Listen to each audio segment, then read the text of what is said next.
14 जुलाई 2019 उस रात क्रिकेट के ग्राउंड पर एक बंदा अपनी हार पर भी मुस्कुरा रहा था। उसके पीछे वजह थी इस बंदे का कूलनेस, इस बंदे का एटीट्यूड जो उस रात उसे अलग बना रहा था। और ये वो वजह थी लगातार 2 वर्ल्ड कप हारने के बाद भी वो बंदा सबका फेवरेट था। क्योंकि कि दुनिया कोई भी जीत सकता है, लेकिन दिल से जीतने वाले को असली दिलेर कहते हैं, उसे असली चैंपियन कहते हैं। दिलों को जीतने का काम न्यूजीलैंड के कैप्टन केन विलियमसन कर रहे थे। एक छोटे से मुल्क, करोड़ों की आबादी, इस दुनिया से निकल कर आया था ये बंदा। दोस्त, क्रिकेट को इमोशनल गेम कहते हैं, क्योंकि खुद के इमोशनल को कंट्रोल करना बहुत ही मुश्किल होता है। लेकिन अगर कोई बंदा 2 बार वर्ल्ड कप हारने के बाद भी मुस्कुरा रहा हो तो उसके पीछे 2 ही रीजन हो सकती हैं। या तो वो बंदा मुस्कुराने का सही मतलब नहीं जानता, या फिर वो मतलब तो जानता है लेकिन मुस्कुराना भी जानता है।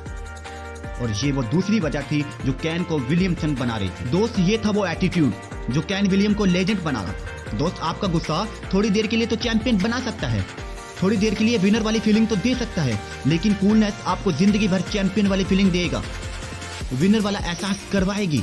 क्योंकि गुस्सा कभी भी जायज नहीं होता, और ना ही गुस्सा आपका एटीट्यूड को रिप्रेजेंट करता है।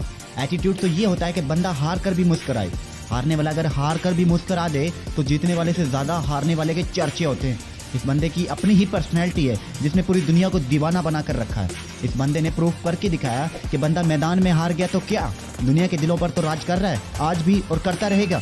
तो दोस्त, अपना ऐसा एटीट्यूड बनाओ कि आपके हार जाने के बाद भी लोग आपकी सपोर्ट में उतर आए, लाखों लोग आपको प्यार करें। ये होता है एक चैंपियन का एटीट्यूड। दोस्त, अगर वीडियो अच्छी लगी तो प्लीज सब्सक्राइब करके ही जाना।